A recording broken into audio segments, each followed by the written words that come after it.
Hi, Vincent. Can you hear me? Hello. Hello. Yes, I can hear you.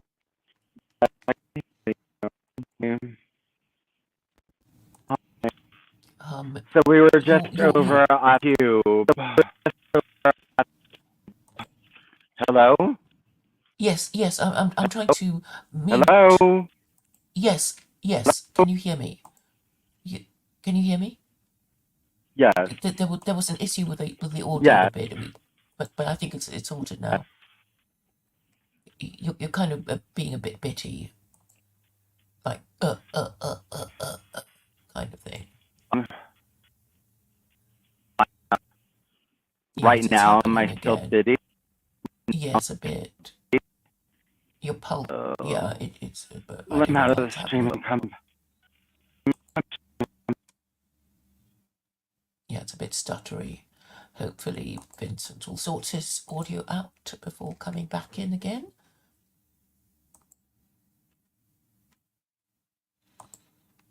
I will now share the stream.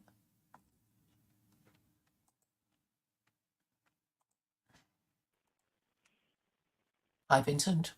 Hi, can you hear me better? Yes, yes, it's much better now.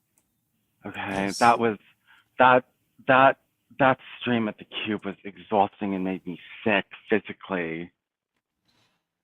Yeah, I was being told to join you, and I just couldn't bring myself to because it was just so awful.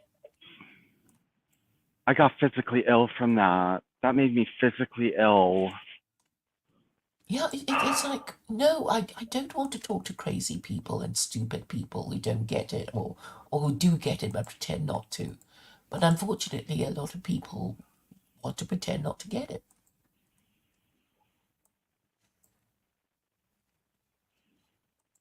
But I guess you've got a slightly more exposure. I mean, really what we need is to be taken seriously. But nobody takes anything seriously. You're not responding. Maybe your audio's gone again. No, Uh, I'm here. I'm here. I'm just, to be honest with you, I'm a little bit wiped out and exasperated and very depressed after that conversation. And like, I mean, the fact that I'm a pariah in every group and this is the best I can get is people who focus 24 hours a day on a raving, obvious 100% diagnosed schizophrenic. I mean, I don't have anything against schizophrenic people, and I think they can be interesting, and I think that they do have insights and a level of genius. But but it can get to a point where they don't, and also it can get to a point where it's mostly garbage information all day, and he's just total garbage information. He's not coherent. He doesn't make sense. well, for you, I would suggest that you kind of talk about the no hide laws in a serious way, and try and hide your malign encouragement. So if you Well, it helped when you came on because I could springboard off you into like legal, rational thought. But before you got there, it was just attack on me as a homosexual and my plans and all that other kind of stuff. And it was just, they're not very smart. They're not very honest. They're not very creative, and they're not very interesting, and they have nothing to offer. Even, it would be nice if they had intellectual retorts I could learn from, and like I would have to craft my, discussion better. There was a tiny, very tiny bit of that, very tiny bit of like the sharpening of my claws, debating them or fighting them. It didn't strengthen me, through effort. It drained me and made me sick and weak and really losing hope. And to be honest with you, tend it's very hard for me to avoid something um, that I think about very deeply, even if focusing on it is very bad for my mental health and is making me very sick. I don't tend to run away from that because to me it's like if you want to be a warrior, yeah, eventually you're going to get tired of fighting and you're going to be in the trenches and you're going to be exhausted and you're going to be tired and you're going to be sick, but you have to keep fighting. But I mean, I've been in this group for 2 days, and every 3 seconds, I'm about to leave the group. Like, that after that, I feel so physically sick. I don't know if I could do it again for another 3, 4, 5 weeks. Well, you don't have to, and I really think if you want to be taken seriously, we have to not associate with these people who aren't serious. And everybody knows just by looking at just one of their videos that they're not serious. So, and the really, I mean, the only serious people are the religious people, you know? I mean, whether you like it or not, I mean, that's a case. I mean, even serious Islamophobes are not taken as seriously as people who discuss theology and politics. And right now, there is something going on in Israel, and people are kind of interested in, the theological interpretations of, who has the greater right to the promised land. And I think we can,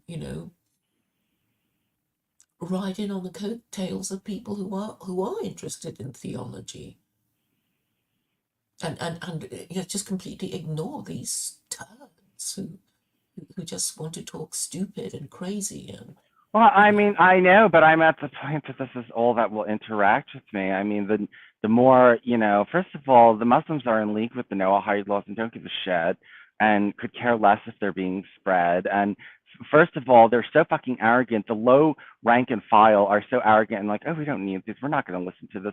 We're not going to listen to the Jews. Blah, blah, blah, blah. But all their leaders are in league with the Noahide law. And these people, Muslims, are so stupid. If their leaders are conspiring against them, then they're just going to go that way because that's why they're controlled by their leaders to the degree they are, because the way it works with Islam is most people are very stupid. If you happen to be smart, you're going to have a lot of power over people. And so the few smart Muslims that there are involved with the Noahide laws. So it's just trickle down. That's where the power is.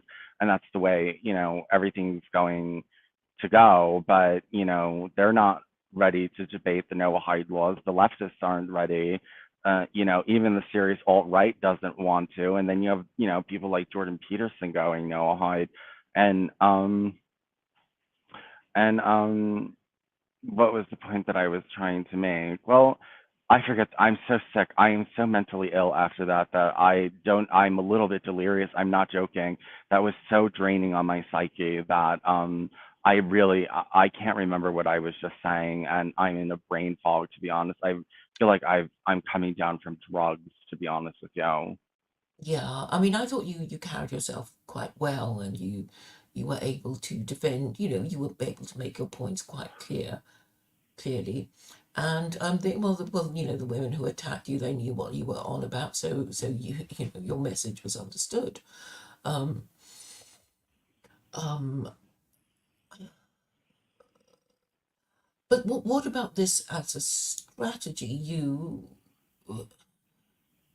sort of, well, not sort of. I mean, you really try and behave as if you are serious about your ideas, by associating yourself with people who are serious about their ideas, right? I mean, Yeah, but no, but what? serious people don't want a serious conversation about the Noahide laws because it's too explosive and it opens up Pandora's box. And so, no, what serious channel on YouTube besides some rabbi channels are talking about the Noahide laws? None at the moment, but okay. So we're both being ignored because nobody likes our message, and they think that by ignoring us, it will eventually go away. I mean, that's clearly what they're working on. But I find that, well, even Stephen J. James is taking an interest in theology. Did you watch his video today? Mm-mm, what was it about? Well, he's basically talking about the destruction of Israel and eschatology, and he clipped a bit of that of a video with Duvet talking about theology with this British guy. Well, two British guys actually. Um, so I think he's slowly moving towards theology, and if more and more people talk about theology, we will have, well, we would have a head start because of our, well, of our knowledge that we've managed to accumulate so far. Maybe you want to watch that long video of his that appeared not to be saying anything. The one with Thomas Barton Rees. I mean, it's really hard sometimes to work out what he's saying because there's such a lot of words. But it's like his subscribers really like him and think he's a regular guy, and in a way they don't care what he's saying as long as he says it in his voice. I mean, do you think that's why he's doing so well? I mean, he hasn't got a message. He's just sort of, he doesn't intimidate them, so that's why they like him. And he's just saying, Which one is this? Which one? What's his name? Stephen J. James. Well, I mean, he's self-admittedly not very intelligent according to his own definition, and He wants to hop on, so I'll give him the stream. I mean, yeah, the link. No, I don't think he's not intelligent. He is, but he's just doing this, I'm a regular guy. So people will like me and trust me, and I'll always be loyal to my country. And even though, even the whole thing about, supporting Ukraine against Russia, it's like I'm going to be against the traditional enemies of my country, that kind of thing. Anyway, I've sent him the link. And thank you, William Branch, for wishing me all the best in these evil times. Yes, they are, but I think the only way to deal with this craziness is to make a stand, because in a way it's so easy to make a stand and speak clearly when everybody is talking nonsense. Hello, Stephen. Hey, what's up, you two? Excuse me. So, well, yeah, go ahead. Did you listen to that or no? yes. Yeah, I did. In fact, it was me that encouraged Claire to go on. It was a fun stream for a while, Vincent. Your engagement, your bitch fight with those girls was fun for a little while. The stream went on a bit too long, and then they brought that Jack character on, and it fell apart from there, didn't it? Yeah, I think that they're not doing themselves justice by platforming that guy to the extent that they do and letting him take over and But and we go on, finish. They like degenerates. There was this guy, this Catholic, who was said to have an improper relationship with his daughter. I forget his name now, but I mean they're just sort of famous for What? I forget his name now, but he didn't Look. particularly want to talk to me. Look, I think right. Here's the thing about the Cube, right? Jord and Lewis have set this new thing up, and what I'd say to you two is, if you don't recognise that there's a potential there for it to grow into something larger than it is, and on the way stumble along, or even never be what you guys would love it to be, but what you should do if you're smart is see that there's a potential there. You've got a foot in the door in the early days. For instance, Jord has built a successful, one or two at least, successful channels. If you think about the Meth Squad channels, those have grown pretty big in the past. Now, who knows what's going to happen with this one, but they're doing something at least, which is getting a group together and then inviting people in. Vincent, you yourself said it's the only group you've never been thrown out of. That's a positive in itself. And what you should do is look to this as like an opportunity and a platform with which you, both of you, could use it to sell yourselves, your own products. This is why people go on larger platforms and stream on other people's channels for free. It's with the hope of gaining something back on your own side and advertising yourself, like Lewis was throwing your channel into the StreamYard. And Vincent, I think you made the right decision when Claire was trying to poach you to say, no, I'm sticking with this stream. I agreed to do it. I think that was the right call. And really, Well, Claire, what you should have done is gone in there and given it some fire, like I said to you in DMs.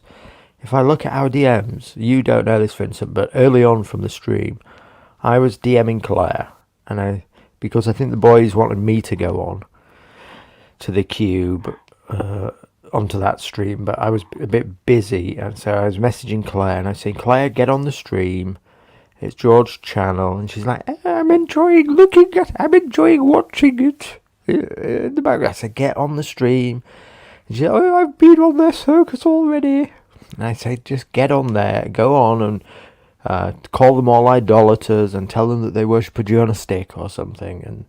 But that's what you should have done. You should go in there, bring the fire, and attempt to build a personal audience from a crowd. Tried all that. This is a very old idea. No, you didn't. About You didn't. shit shows and Yeah. blood sport and Yes, it's like it's how you. it does. No, this is You have to just give the pandering audience to what they idiots want. and morons. No, I mean, what's the point? Yes. Who cares what these people want? Because they're degenerates and they're stupid and they'll never be Who able to pass cares? it on. No, The no, reason why I is don't because want if to. you're I don't want you're to going talk to be to them. always talking to nobody No, it's unless you okay. do It's it. okay. Okay, I'm just not, actually, there are lots of Twitter spaces out there are intelligent. There's And nobody I know listening you to don't them. listen to them. No, lots of I've hopped people on a listen few. to There's them. only ever been the person that you're talking to on them. You're obviously not listening to the bigger channels. No, I mean your Twitter spaces. No, well, not mine. I mean, but there are people with big channel, big spaces. Yeah, You know well, what I the mean? same applies to those. Unless when you go in these things, you're using it as a platform with which to build up like recognition of yourself as a personality, as a character, then you're playing the game wrong. Yes, well, I know to do that than to slum it on YouTube. And I mean, YouTube is really slumming it. I mean, the spaces are actually by professional, educated, successful people. Not just retards and what social retards.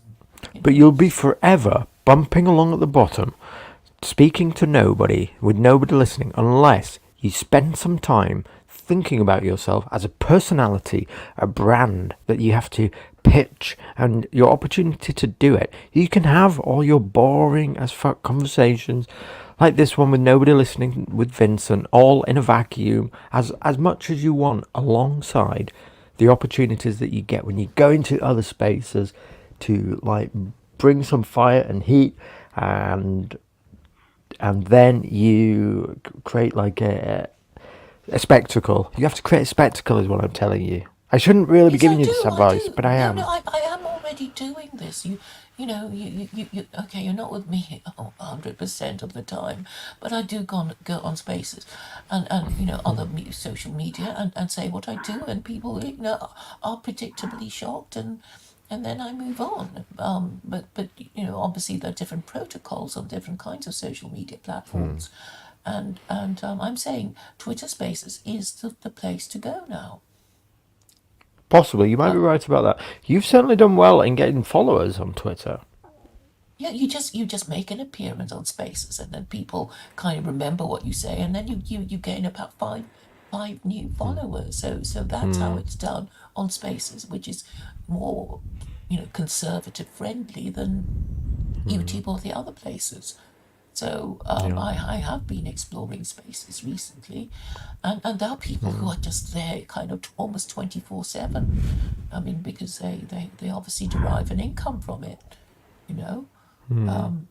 But I think if I was going to give you any advice there, it would be to, and I know you hate it, but it would be to talk about secular Quranism about 10% of the time, and the rest of the time to, like, just basically nobody that you go to talk to has either ever heard of secular Quranism or wants to talk about it, even when you bring it up. And so you should like engage with those people in firebrand ways and slip your own little product in there about 10% of the time instead of beating people over the head with your product 90% of No, the time. I don't do that. I mean, I don't go on about secular around. Obviously, in spaces, I will have to, respect the topic that is being discussed Yes. and speak appropriately. And maybe the next time I might do it. So yes, I mean, I do respect the protocols. But Vincent did well today over there in the cube. yeah, Vincent, you did good. yes, I I think know, you but I did. mean, I know, and I've been listening to you about saying we have to go on there to expand our channels, but I was telling Claire before you got in here, that was so draining that I am 100%, I am so physically ill. I feel ill, I feel sick, I feel like I have the flu. Like, I feel so drained after that, especially with Jack. I mean, I find him to be Yeah. sickening. I find his aura very sick and gross and just repulsive, and like just talking to him is Sure. such a drain and waste of time. Well, in a way like that. We agree. We agree. I agree with you actually. I went in. I've been in one Telegram video chat with him, and I just told him straight up, dude, you're a schizo. Nothing what you say makes sense, and it just comes across like white noise. I zone out the minute you start talking. I told him to his face that, much like you did. I did. You know, But the many we agree people on like that. that. I mean, Jen was one of those people, I would say. Yeah. Jen Todd. Yes. Yes. True. This Jack character is the worst, though. The worst I've ever encountered. Literally nothing he says is making sense. And he can speak Well, endlessly. He speaks endlessly until, like, you interrupt him. well, actually, I've been to a few meetings that are supposed to be about art and culture and philosophy and you get a lot of intellectuals or people who call themselves intellectuals who can talk endlessly about things that don't make sense and even get applause and laughter because Wait, does all these Jay want to people. come on? I, I don't quite understand his message. It said, what did he say? Please, can you not send me the Can you link? not send me the link? I think he meant, can you send? Must you wouldn't Well, bother typing I a don't message have to saying, can send you it not? to him. I can just post it in the Chat. yeah, and then he can decide whether to come on or not.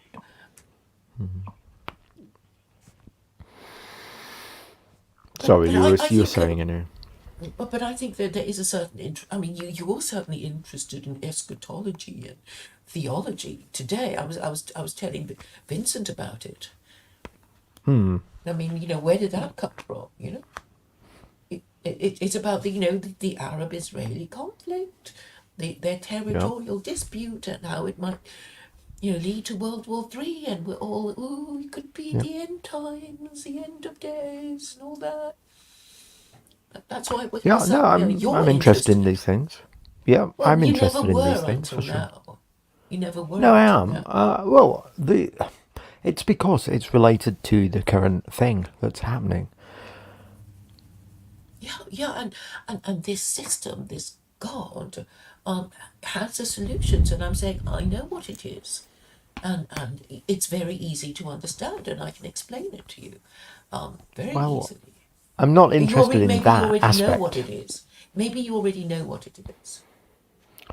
I'm not interested in that aspect as such. You know me. I don't. Explain to people, look, Hold on. we know that Something. environment plays some role, but it's Something very started little. playing in the background. Sorry. It's very little. Hold on. And so there's a lot of these articles. Sorry about that. The last thing that I was watching just started playing.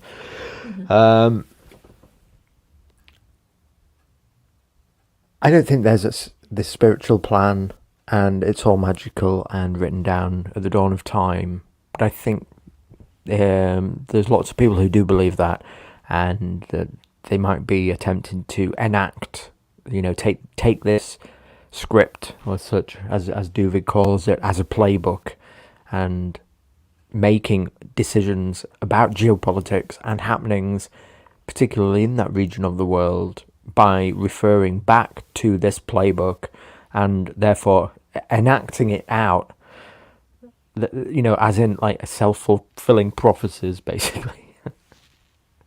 Well, yes, and my narrative is that Jews, Christians, and Muslims are cursed along with Americans, and there's only one way to get out of it, and it is up to people to do the right thing if they, after they've decided whether to believe in the right thing. But you don't actually believe that, Claire. That's a convenient narrative that you've spun with which to sell your idea, but you don't actually believe that No, yourself. I can hypothesize that if God exists, then he would want people to follow his laws. And I'm saying, even if you don't believe in God, the fact that Jews are the world's most ancient and powerful tribe means that either God protects them, or the fact that they're the first religious group who claim What to about what have do the support of the first of the most powerful God. That's what keeps them going. What about you? Duvid's refutation of this, like he was saying to that old Christian guy though, was that it doesn't matter what we do. Okay? You don't have to tell me that I need to stop sinning. I know that I have to stop sinning regardless, and I don't need you to tell me that. And God, if you have faith in God, then you shouldn't question that God has a plan for this world, and nothing you or I say is going to change that. Well, and the plan for this world is he wants to call his disobedient people back to obedience, right? That was always the plan. And if they remain disobedient, they are cursed. And when they are cursed, bad things happen to them and they suffer. And therefore, if they want to avoid suffering, they should work out what it is that God wants and expects of them. Isn't that so? Well, Stephen? so David's refutation would be that they are required to follow the law, and it doesn't matter nothing else matters. And if they follow the law, then that's all they have to do, basically. That's right. So the next question is like, which law? Do you know? The 615 or whatever it is that they have to follow. 613 is for Jews. 13, yeah. So they can't do And it 15 because for us, is it? and we're supposed to have 7. But 7. But then they say it's not really Yeah, 7, I get. and then they have a whole list of categories under the 7 laws. But that's, I mean, it's codified to make it easy to remember and easy to say.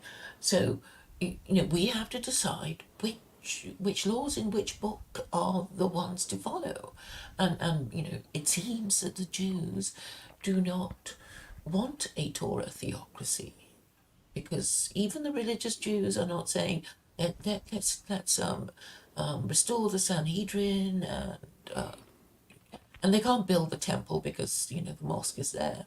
So there must be a way around this problem, right? So if we are to reason that the mosque is there, and it is Well, not to now be we're just entering into demolished. realpolitik, aren't we? We're entering into actual geopolitical reality now, versus just what a religious Jew, such as a random Orthodox Jew, somebody who seems to be a believer like David, just thinks that they should do in their personal life. Now you're talking about on the ground in Israel. And if I had to guess, that there is a faction, a hard religious faction in Israel, but they're not in control really of the government, or maybe they are. Maybe what we're seeing play out is that they have now full control of that No, government. And go on. Well, I'm saying that even the religious Jews are divided because of Neturei Carter, who say, well, we're happy to live under Sharia because that's Yeah. basically what they're saying. So they But don't this have is a in the problem. diaspora, into the, or are they though? Are there a faction of this Nicaragua Carter in Israel as well? Let me check. I think they are American, but I mean there are a few here. So, in Yeah, the there was some UK. in London. So I saw that Joseph Cohen encountered them. so I But mean, but it's described as either way, I think there's this fundamental reality problem about there's the state of Israel as it is now. Like you say, there's the mosque there on the site where the temple has to be rebuilt according to the prophecy. If they're going to do it, rebuild the third temple. But a lot of the prophecies also say a lot of other things have to come true first as well. For one, there has to be world peace before the Messiah then comes. He'll unite everybody together under the one religion and then build the third temple. I think that's the order it's supposed to go in. None of those things are anywhere near fucking happening to start with. But also there's the reality issue that on the ground, I don't think, I imagine there's a lot of people there who, although they go through the motions of saying, look, we are this religion for identity purposes, they probably fundamentally don't believe actually like the hardcore truth of it. And so what they wouldn't want to do is rebuild the temple and then nothing happen, because doing that, say for instance, and then nothing happening would like just disprove their religion. So they probably think it's that would be like the worst case scenario for them to create this thing and then nothing mystical or supernatural to occur, and therefore disproving the whole religion. So yeah. they I mean, might I as think well the just maintain the status quo. Yes, because even the religious Jews know that there's going to be a lot of fighting. It's like, were Al-Aqsa were to just magically disappear, then they'd be arguing about the plans for the temple, and then they'd be arguing about who's going to perform the sacrifices and all that sort of shit. And they already know that they can't agree with each other, because basically what they've been doing in the diaspora is saying, we're just going to do our own thing, each of us, and we won't step on each other's toes. But the problem But is if they that, fulfill the scripture and nothing magical occurs, it will like prove the whole religion fake, won't it? They've been believing in bullshit this whole time. So it's in their well, not interest to necessarily. maintain it as it is, like as a thing. Whoa, we can't possibly, we want to build the temple, but we can't. We physically can't. We've got this physically insolvable geopolitical issue of this fucking mosque here that just can't be solved due to the political insensitivity of the fact that we can't tear it down because like Iran will fucking bomb us and all the Arab countries around will invade because they'll take it so badly if we try to do that. So, whoops, we can't do the thing that might disprove our religion on the ground completely fake. Yeah, so then they have to think of what would have to do in order to have peaceful enjoyment of their Jewish homeland. Because I guess, if you're Jewish and you live in Israel, you don't want to be constantly attacked by Hamas. And therefore they have to come to some kind of accommodation with Hamas, don't they?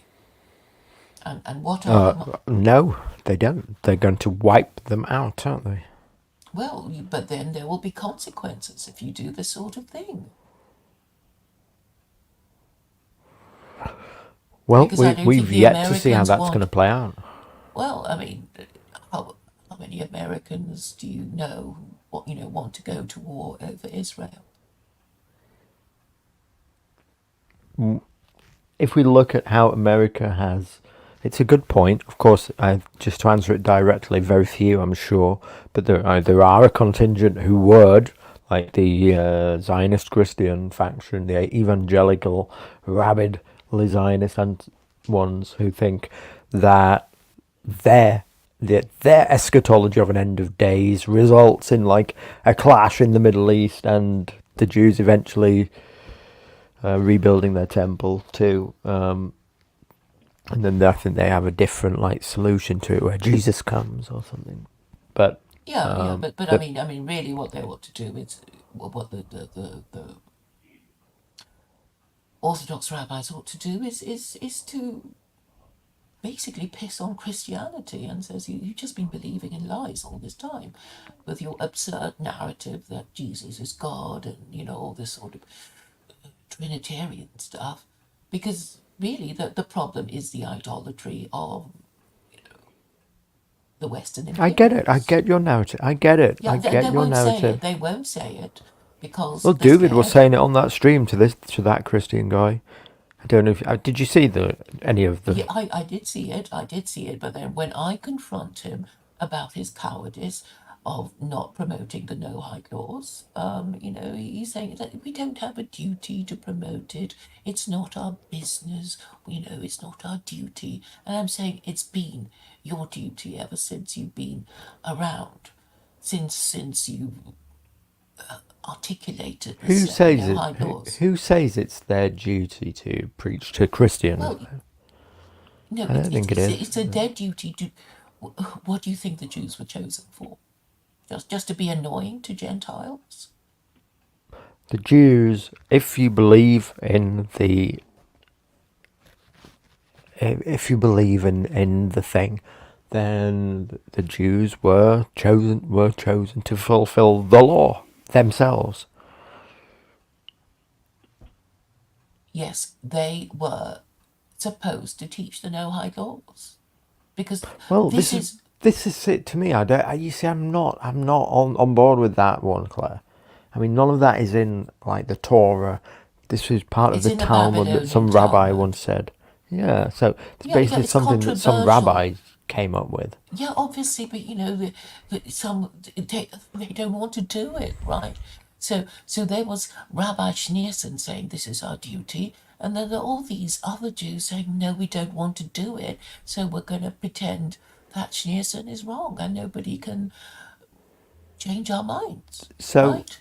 so although you'd like that to be the, although you'd like it to be the case, and it's the narrative that you run with, that Jews have this duty to do it. It's just kind of an opinion. It's not certainly what the Jews Yes. in general think that their mission is to missionize. The next question you should be asking is how are you going to make the Jews do it, right? That's your next question, and I have the answer. Well, no, because I didn't agree with the premise that is what they should be doing. I said like it's a quirky opinion. It's an easy one. It's an easy case to make. I mean, why would you not agree? The Jews have I mean, never what missionized the fuck were they chosen for? What the fuck were they chosen to for? fulfill the law What law? themselves, What to obey fucking God's law? law, What fucking law? to obey They the can't even laws, say the it. laws of Yeah, Moses. they can't do it, can they? They can't do it. They haven't been able to do it. They can't even teach the 7 no-hide laws. They can't even agree if that is their purpose. They're full of shit. They're full Well, of there's shit, a aren't sect. they? They can't even agree to do it. Look, there's a faction of them who try their best, but it's pretty difficult, isn't it, No. to follow all their laws? Just look at all the stuff that Judas has to do. They don't have to do the 613 laws. They just have to teach the no-hide laws because the third temple is not built. They can't do all the 613 laws. This is your opinion. It's a minority it's opinion actually true. that It's Jews actually should true. be acting as It's missionaries actually to the rest of the true world. that they can't follow the 613 laws because they don't have a temple. That is not. That's a different That's point. not controversial. Oh yeah, of course they can't make atonement for their sins because there's no temple, so they can't go No, to they it can and do atone animal for their sins sacrifice. because of No, they Yom can't. Kippur and the Day of Atonement, but there's certain rituals they can't perform, right? Yeah, that's right. That's about Yeah. That's But my I mean, Yom understanding. Kippur, the Day of There's this Atonement, part that's anybody can physically atone impossible to do. anywhere in the world. So, But so yes, there's a part that's missing, which is that they're supposed to do animal sacrifices in the temple, and this can't be.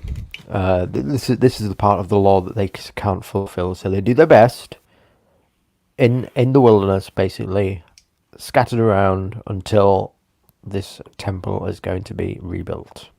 yes. But the thing is, there is a reason why the mosque is there, because really the Abrahamic religions means these religious groups that worship the Abrahamic God. And there's only one. There's only one Abrahamic God. So basically Jews Yes, and Muslims, Islam's a heretical sect of it, of Judaism, isn't it? Basically, no, just no, like no, not just necessarily. like just like certain Jewish sects are basically heretical sects. Just like, again, these aren't my beliefs. This is like going on the Judaic understanding of it. Just as Christianity would be a heretical sect, these are splinter sects. And from the Jews' opinion, you guys, you Muslims and you Christians, you're not following the law. No, actually, You're heretics. no, actually, there is a rule that Jews are allowed to pray with Muslims in mosques, but forbidden to enter churches, which are places of an abomination where idolatry is practiced. So this is something that any Orthodox Jew would know about. They're allowed to Right. pray with Muslims in mosques, but not allowed to enter churches. So this should give you an indication of what Jews really think of Christians as being idolaters, and also Christians do admit that they worship and execute Yeah, I get it. I blasphemer. get it. I understand it. I get it. Yeah. I But get the your thing point. is, I mean, and it's very easy to show that Christians don't give a shit that they're idolaters and blasphemers because they don't really believe in the whole shit. They don't believe in it. I mean, the only reason why they pretend to Well, believe in it well, then, is so that some of them can pretend to be white and middle class until they die, until they're dead, right? That's it. Just gives them lifetime membership to I be get it, middle Claire. class. I get what you're. Okay, I get your opinion. so the only theological debate would be whose scripture is is more correct. Yes. Yeah, which, or if you like, which is the original line of it? No, it's not original because the Quran already acknowledges the existence of the Torah. It mentions the Torah in the Quran. Yeah, So, but the Quran, so it's not like the Quran is a modern day is book modern day. of. Yeah, it's like, what was it, 700 or something when that popped up. When was his like? When did Muhammad medieval, live? medieval maybe. 650 or something AD. Yeah. So what? It's not modern. It's medieval. Okay, that well, I meant long after the original, and certainly a bit after Christianity. When was Muhammad born? 570 to 632. I wasn't bad there with guessing. Look, it's Claire. You know my thoughts on this. That religions are badges of identity, essentially tribes. Yeah, that yeah, I we're know, in. but We aren't Jews. We aren't Jews. no, we don't have to be Jews to understand the construction of Judaism and the construction of Islam. And I assume we all have a vested interest in avoiding World War III. But And therefore, the we Jews. can help the Jews and Muslims along into arriving at the correct conclusions. But you see, the Torah was just the Jews' law. It was their book for them.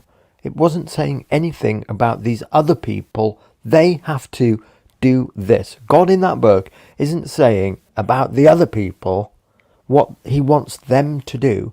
The only time at which these other people, according to following the Abrahamic laws, was when their guy appeared and said, and now I am basically being a missionary unto you, and they followed that guy, which was Jesus and his disciples.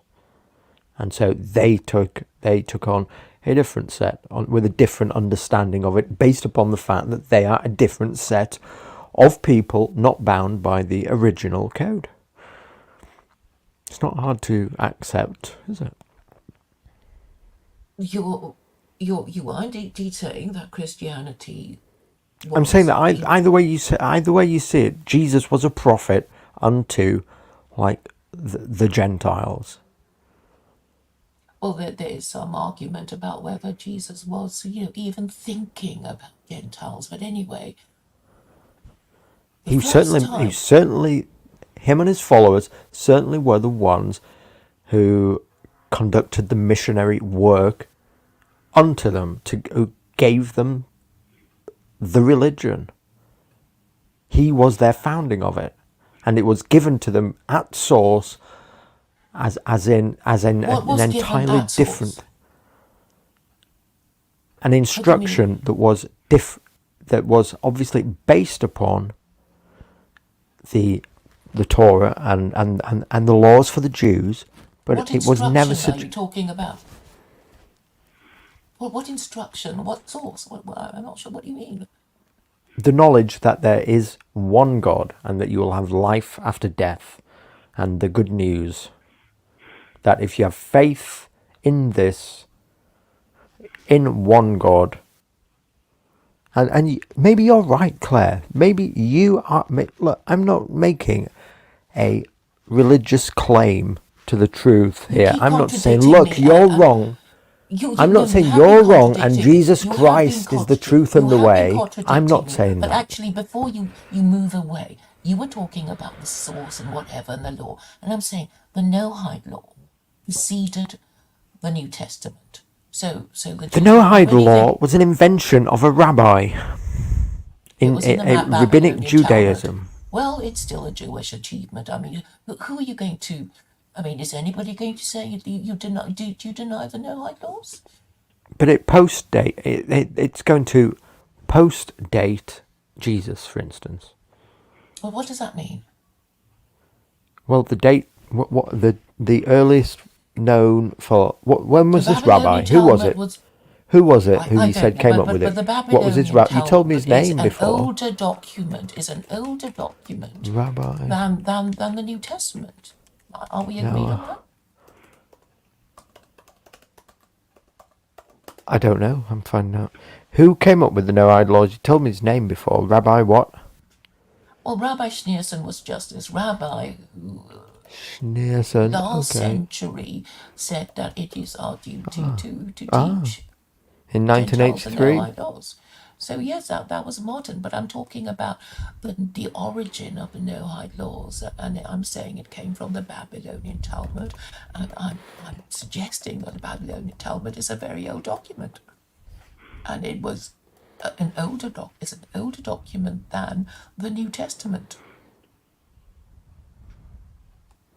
and one of the more important notable things about the Noahide laws is that it repeats the no idolatry and no blasphemy commandments in the Ten Commandments. So really, the issue we should be considering is whether Christianity is idolatry. And obviously, Christians would say no. But I mean, it's obvious that there is a crucial difference between the Christian conception of God and the Jewish and Muslim conception of God. And God, if he exists, issued commandments about So it says forbidding here, idolatry and the Babylonian That's Talmud it. was completed circa c. 350. The Jerusalem or Palestinian Talmud was completed c. 350, and the Babylonian Talmud was written down c 500. So are you saying that that's BC? Well, what I is don't it, think that's BC or, correct, or though. CE? BCE or CE? Well, it actually only says C here. It Okay, doesn't. well, okay, I'll have a look. I'm assuming that Talmud. it was written in the Babylonian exile. C, two components, CE. What's CE mean? Common Era.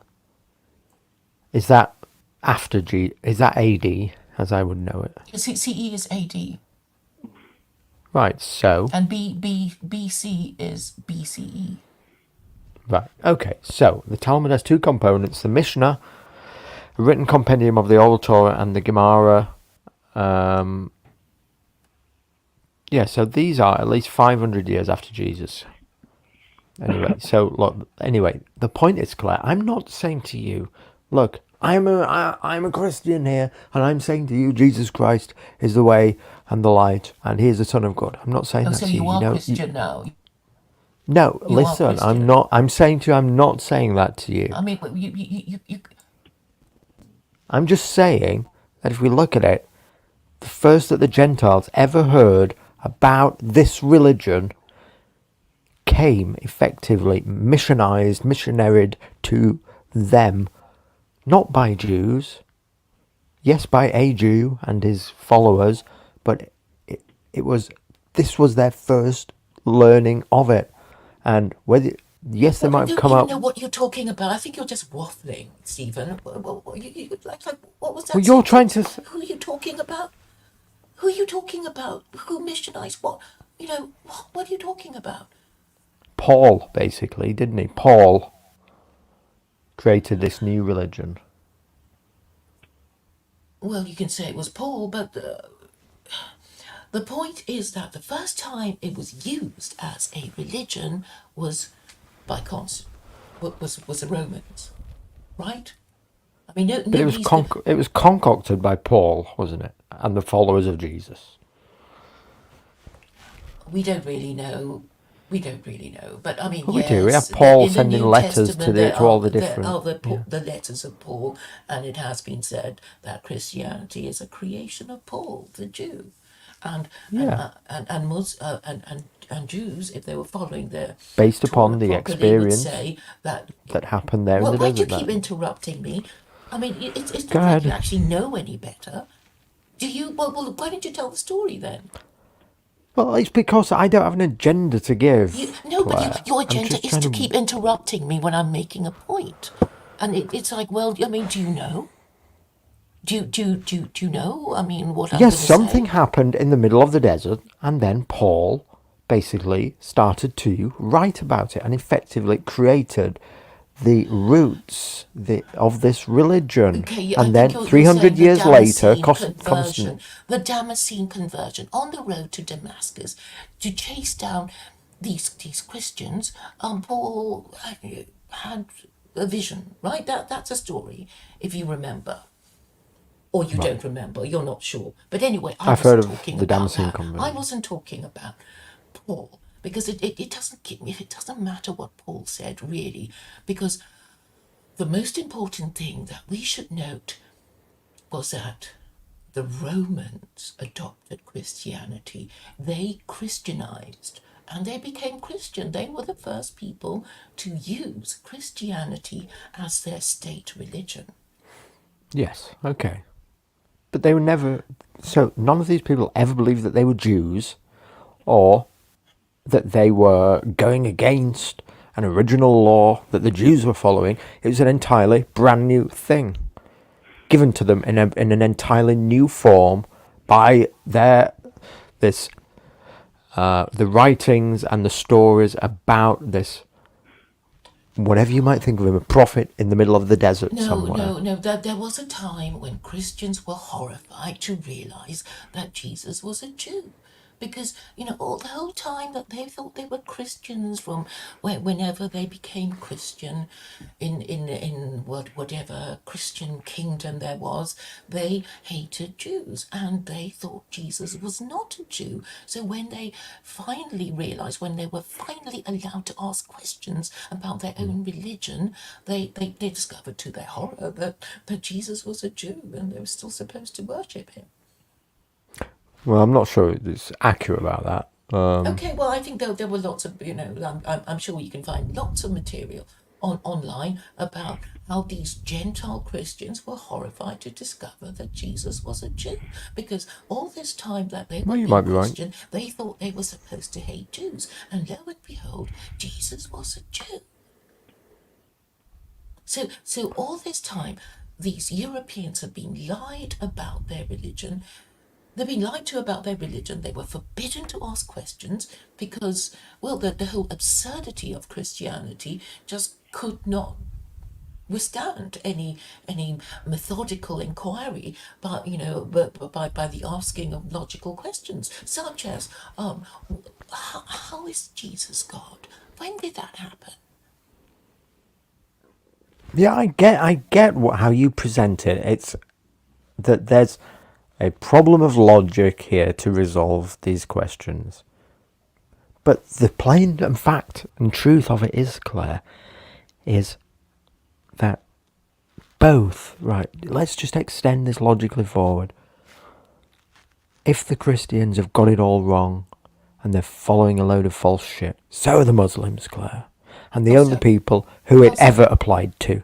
Because the only people that it ever fucking applied to are the Jews in that desert, right then and there.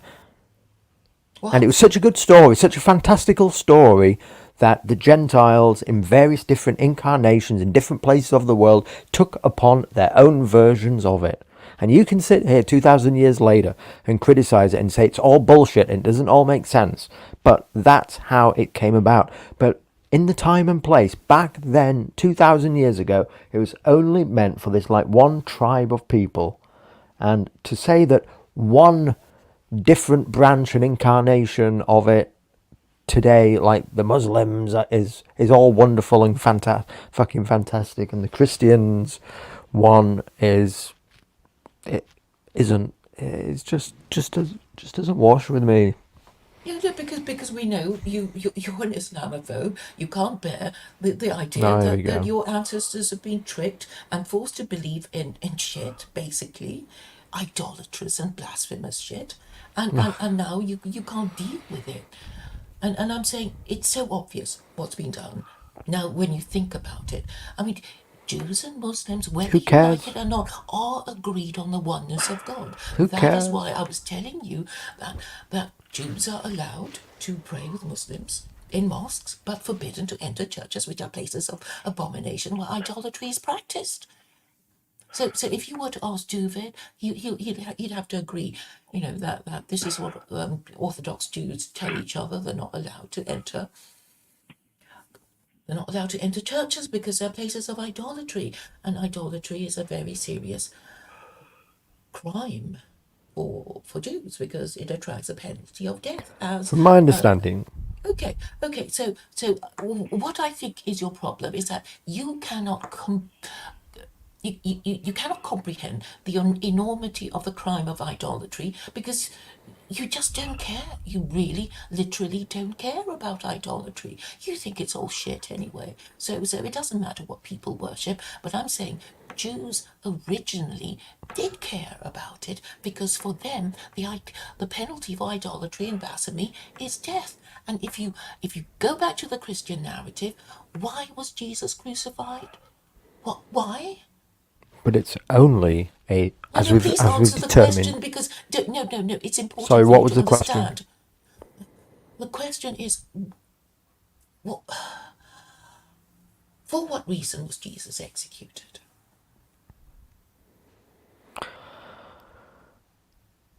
For being a heretic. What did he say or do that was evidence of his heresy?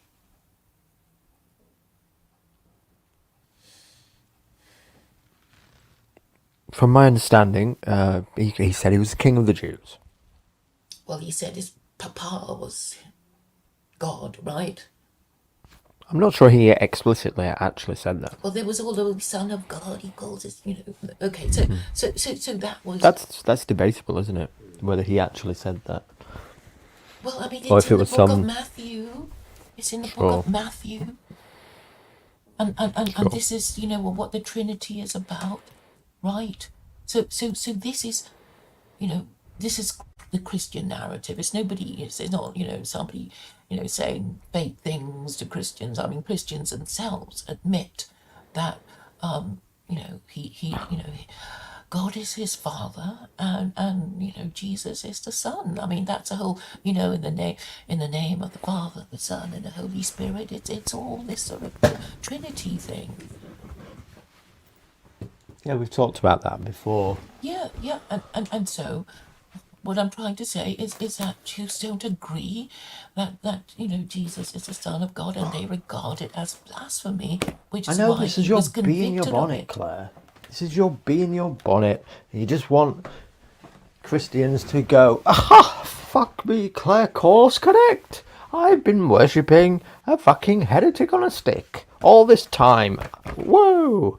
God forbid. But then, even if they did that, I don't think they're going to go, well then, what I'm going to do is now go to a mosque and start reading fucking Arabic and alien They don't have to religion do and that. I don't do that. I what? mean, obviously You're they interrupting me now. kind of What? You're need a bit interrupting of me time to now. digest the What enormity they were of this much more fraud. likely to do is take it in a kind of a reasonable manner if they come to this shocking discovery in their head. Whoa, Claire Carr's been right all this time. Then what they'd be more likely reasonable to do is say, well, it's okay.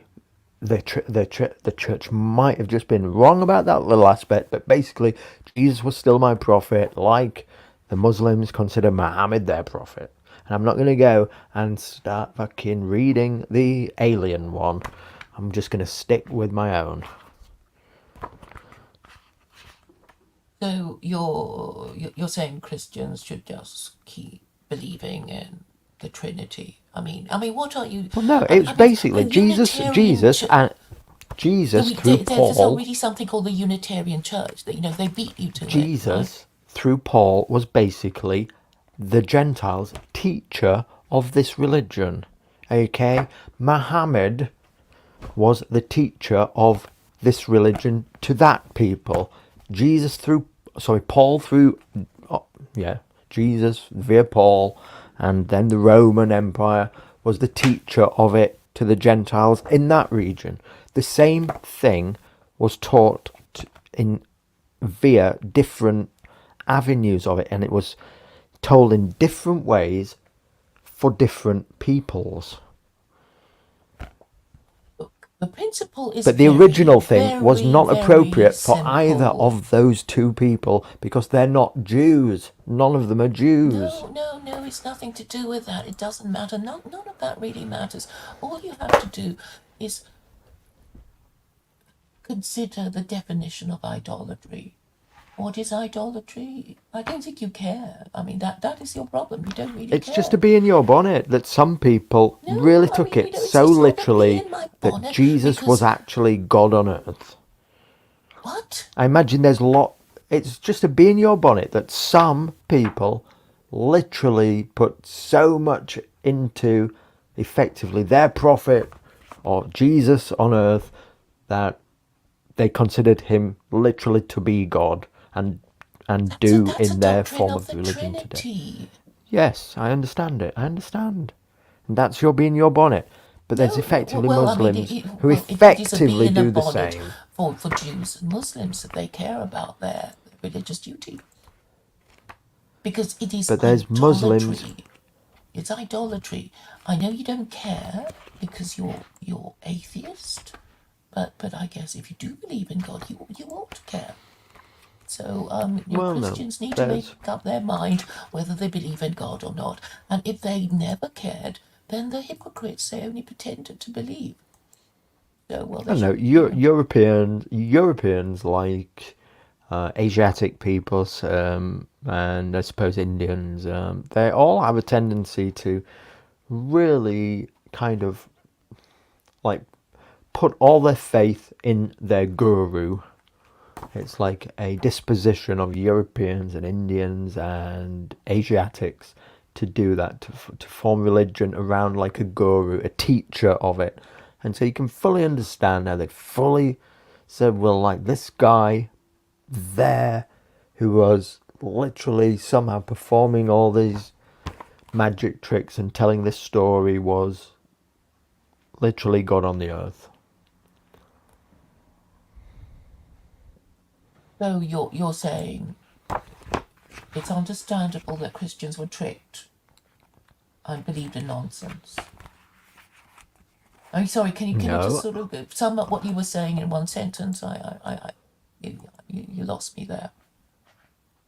I'm saying that at the very least, Jesus was the teacher of the religion, the good news that there is salvation after death if you have faith in one God, Okay. in the God of the Um. universe, rather than all the previous stuff that all the pagans were believing in, multiple fucking gods, and going and putting like bread on a statue and hoping that this statue would then give you good luck here and there, and then going to a different one and asking that statue to do this kind of bullshit. All that nonsense could just be superseded by faith in the God, the creator of the universe, and it came from this teacher who told the story that originated with the Jews, but none of the previous stuff really can apply to them because they're not Jews.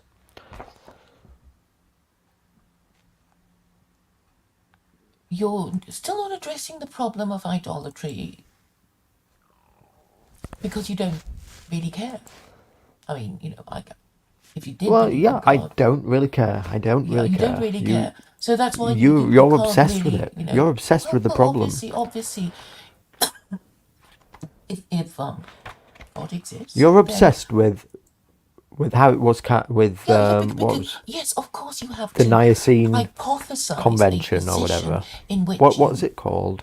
The Nicene the Council. Nicene Creed, the The Nicene Nicene Creed. Creed, where they declared the Trinity and that Jesus was God. Yeah, that Jesus was Yes, yeah. But you see, the issue is that this is for the masses just to understand, they just don't something understand it. simple. What? They don't understand it. They just mumble along to it. I've been to church services, and Sure, the priest says something, and the congregation repeat certain words, and one of the things that they sure, always repeat at every service is a Nicene Creed, and the priest will sure. think, yeah, they said it. That means they believe it, but they just repeated things they don't But understand. this is the problem of the modern age, now having access to a huge amount of information, and this has cast doubt and the availability of information that we didn't have before, and the ability to look back in hindsight upon things. This is a problem of credibility for all the religions, for the very origin story itself with the Jews. And just because you're not happy with the Nicene Creed, which tried to grapple with this problem in the early days, probably a similar problem that came up, where there was some inconsistencies and stuff like this, and they're trying to tie it together as a simple, coherent message with which to give to a people, and they laid it down as they did. But like, I'm holding in my hands here this what I suppose is heresy, but are the Gnostic Gospels. So with like the Book of Thomas and stuff like that, where it's actually, or Jesus is saying to them, we're all sons of God and this kind of thing, and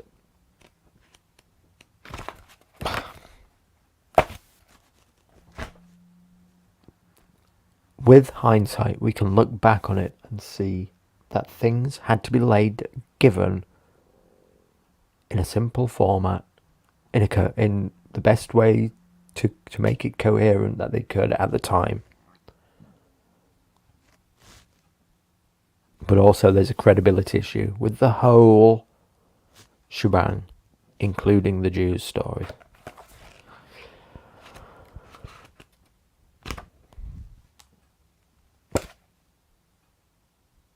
What are you looking up? I'm saying I'm holding in my hands the secret teachings of Jesus, 4 Gnostic Gospels, the Book of James, the Gospel of Thomas, the Book of Thomas, the secret Book of John. Basically, my point is that with greater information, we can understand that a large body of texts and disagreements about this character of Jesus Christ in this place and time in the desert, there was disagreement at the time about it. Some of these books were tossed out, others were canonized to give a coherent message that could just be distributed as one unto the people and into the future. But now with the full body of information, we know that at the time there were disagreements about it and there were competing sects about it. But this is just the way that this religion has come down to us, the Gentiles. It's And there's- actually very simple, but because you won't take idolatry seriously. That's why you keep saying it doesn't matter. You're pointing at all these sort of forgotten books of the New Testament and the Gnostic Gospels and whatever. It doesn't matter. None of this matters because actually these books are written by mortal and fallible men, and compared to the Jews and Muslims who have the directly revealed word of God, Fuck off. your hearsay is nothing. Fuck off, Claire. It's true though. I mean, how The can Quran the word of is mortal and written fallible men trump the word Come of off God? it. What, Come off it. argue You see, I against just it then. Because I just all can't take these you seriously then, you see, obscure when you books, come at me with this. obscure books. No, You know no, yourself how badly the Quran's written. well, people would disagree with you. Of course they would. You associate yourself with Islamophobes who you're expected to say these things. You won't read the Quran, without. I have with you. I have with You you. don't understand the Trinity. You don't care about idolatry. And worst of all, you're just saying, these obscure books that you say even Christians have tossed out is somehow significant in establishing the primacy of Christianity. And you just ignore the whole thing about the definition of idolatry, which is the worship of anything that isn't God. And if you worship anything that isn't God, you're guilty of idolatry. But of course you don't care.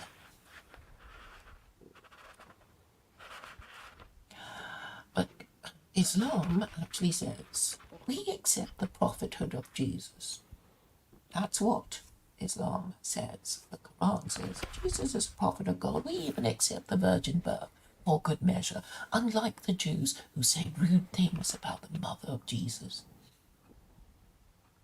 So the treatment of the Quran is towards Jesus and his mum is rather kinder than the treatment of Jews towards Jesus. So, you have to take into consideration, the theoretical aspects of Islam anyway. And also, even if you think it's a lie, the better constructed lie, the lie that is easier to believe, trumps the convoluted and complicated lie that nobody quite understands.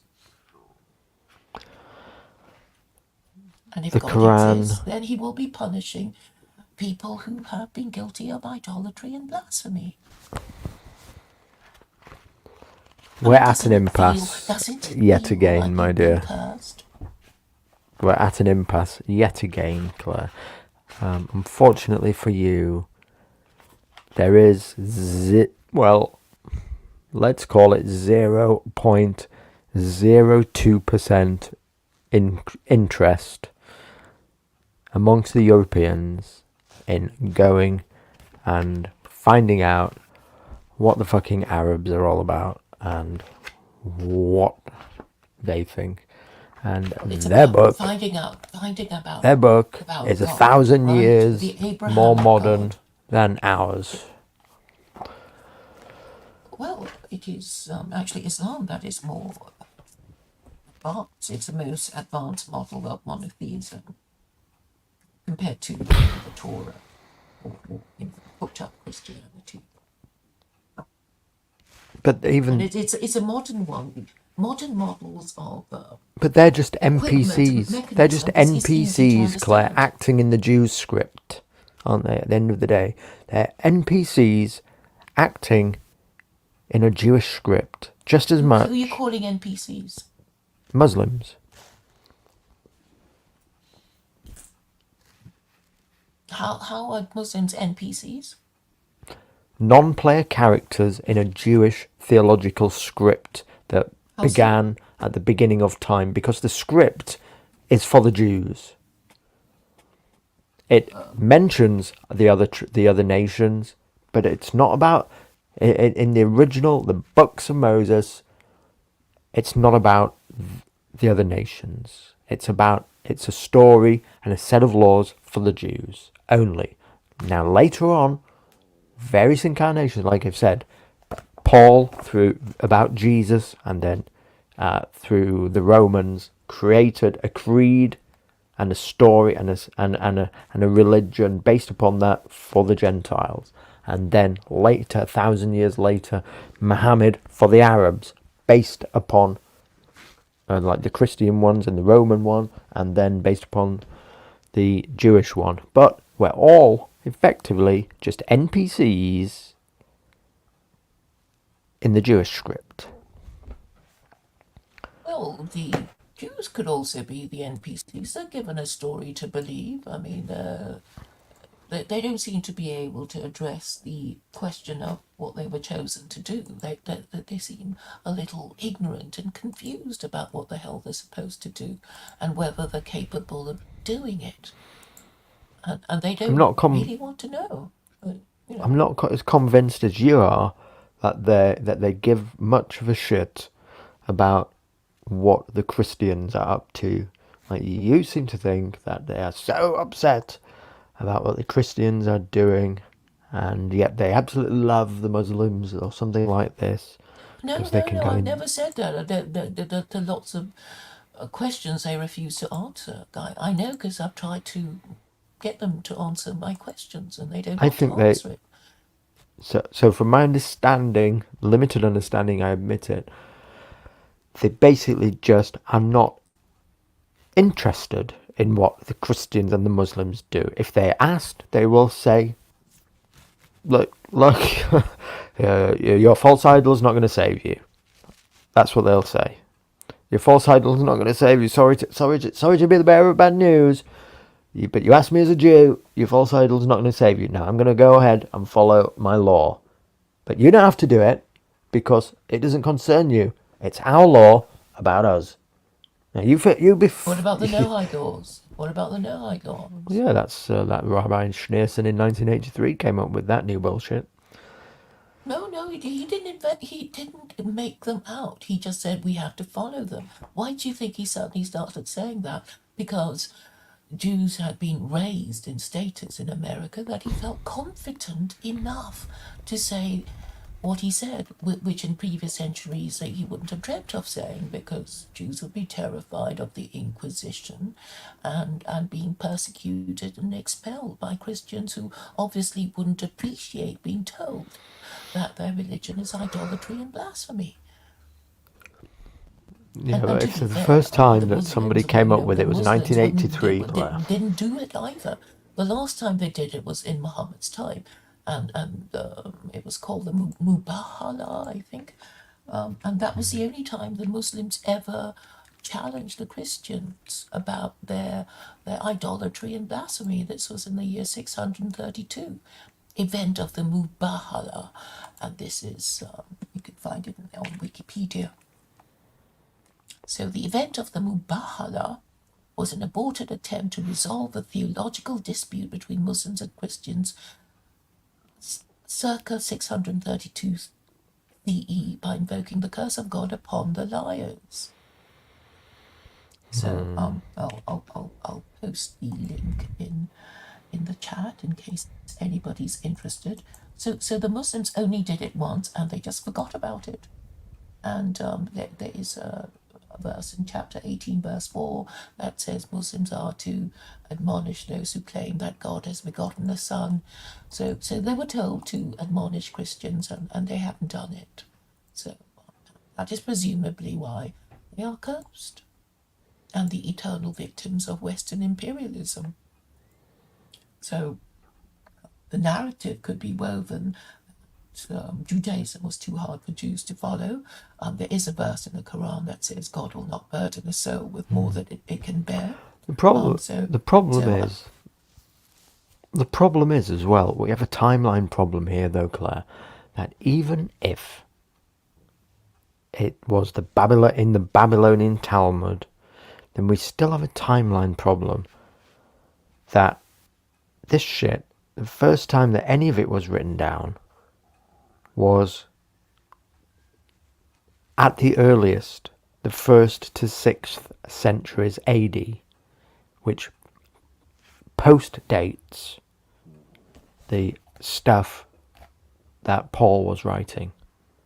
So this is, either way, we have a timeline issue, that this is shit that was cobbled up by some rabbis hundreds of years later.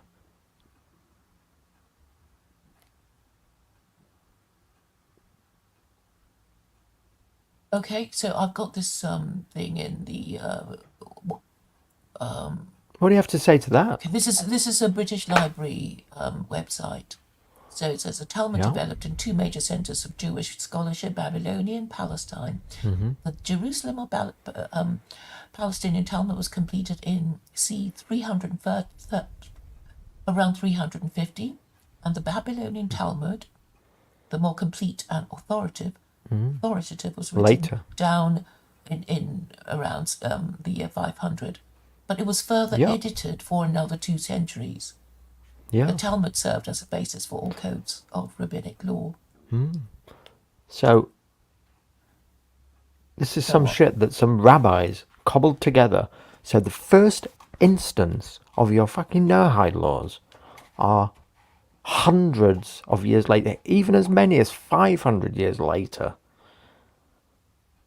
than when Paul was writing to the Gentiles. Okay. So I don't think the timeline actually matters because.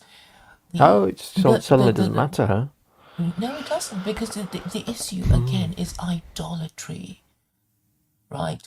So we know Islam disapproves of idolatry. The issue is only idolatry because it was written down 500 years later after what Paul had been saying. So they made up that matters 500 years later. Paul has been saying? Was he the one who created the Trinity? I don't think so. This crap was made up by somebody else. The Trinity was by Athanasius. But it doesn't matter who created it. The important issue to focus on is the issue of idolatry. So it doesn't matter, who, when it was, if you're not supposed to worship anything that isn't God, then the issue of idolatry is the only thing to consider. And you can't deny. It's the only thing to that consider for you. But basically, it's of zero. It has zero fucking world value to me. There is of zero, and anybody else, Claire. Yes, it has you don't zero care because you're atheist. Rational use. So I understand that because you are atheist, you don't give a shit about idolatry. That's the same thing. So Christians who don't give a shit about idolatry are also atheists. So the question falls to be asked: why do these Christians who are really atheists pretend to be idolaters? Or what kind of twisted logic is it that makes them pretend to worship a man when they don't even believe in God? As I've already said, because in the modern age, there is the fundamental problem of credibility over the whole shebang, over the whole lot. But the Going back, credibility, what do you mean? You're saying that God doesn't that in the exist? information age, with access now to cross-reference everything and to look back on things, and with scientific understanding, There's now no with the need for fullness scientific now with the understanding. fullness All of you have to information do, all today you on the have to internet, the do is availability of information, okay. the So there's a what does that credibility prove? question about the whole thing. What thing? I mean, what does the information age has got to? What has it got to do with idolatry? Like there's zero evidence, for instance, of the Exodus story in the Oh, Bible, no, for no, that instance. doesn't matter. That doesn't matter at all.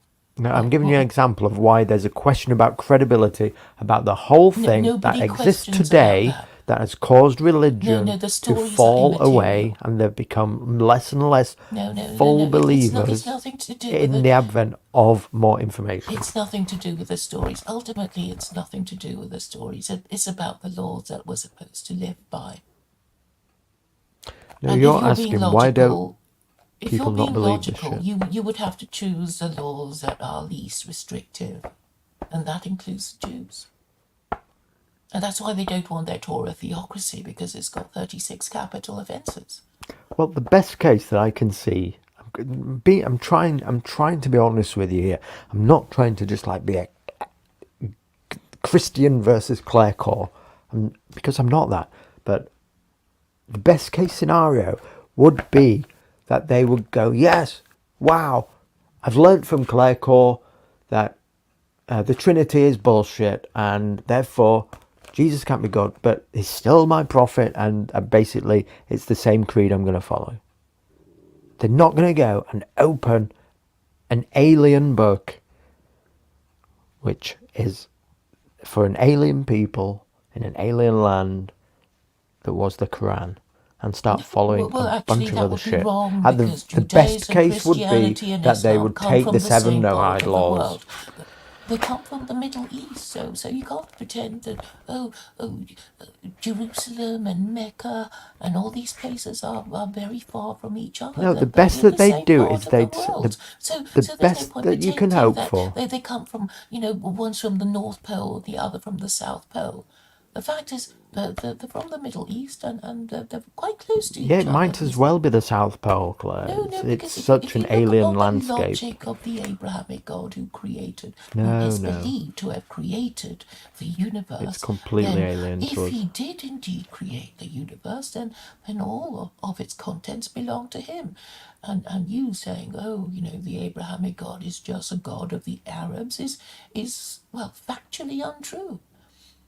It is just like you make the claim that the Christian religion was fomented by the Romans and solidified as like a piece of political technology to use against people to keep them in line, basically. People who didn't know any better. That's your theory about Christianity, isn't it? Used by the Romans as Yeah, a because piece obviously of the political people technology. who Well, want the a new same thing was religion. done for the Arabs. The same thing was done in Arabia. Yeah, well, at least it's done correctly. But it was done for a different type of Why do people I in a say it's different done type of correctly? way. Because it's done without idolatry.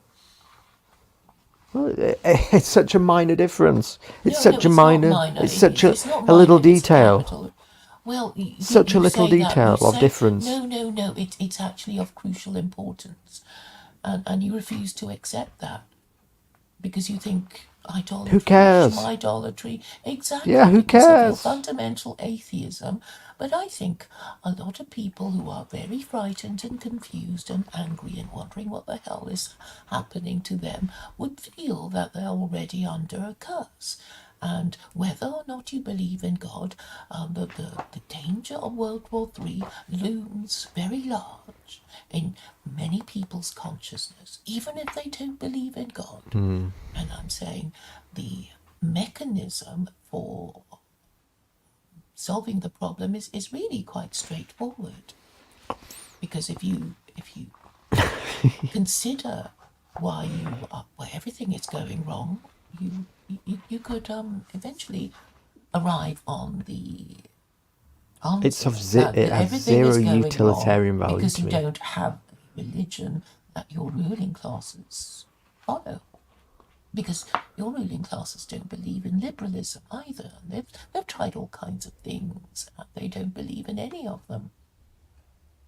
Yeah, I agree. Look, now we're getting back to where we can converge and agree. Back to the other stuff. I'll just say again, the best that you would get out of somebody if you can give them this magical like epiphany one day. My God, Clerco's correct, and the Trinity doesn't make sense, and Jesus might not be the Son of God and equal to God, and wow, and now suddenly it doesn't all make sense. The best that they're going to do is say, well, Jesus was just a prophet like Muhammad then. Or if they go even a further step, the second best or like that you could get out of them is, well, now I guess I'm just a follower of these so-called 7 Noahide laws then.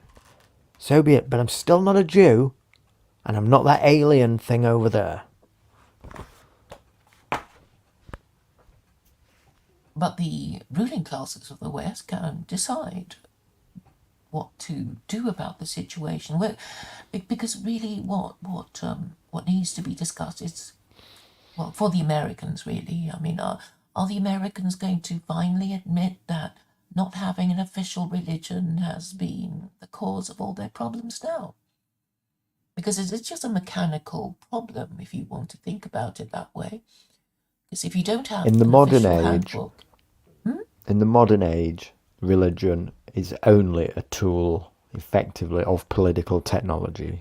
yes, it's always been like that. So I'm saying that if you are to have a religion, you need to have rules that say, you know, well, the Ten Commandments or whatever rules it is that that everybody needs to know is the official rules. So you need to know what the laws are. And at the moment, people in the West can't agree on what the rules are because they keep changing so quickly. And that is what is driving them mad. Because, obviously they keep being changed because their ruling classes keep changing them to cover up their mistakes. Again, But we're they do it too converging on much. some stuff that we agree on. We're converging on some stuff that we agree on now. Criticism of modern politics and stuff, yeah. We agree on much of that. It's not just cut and dry that like you say that we could just impose this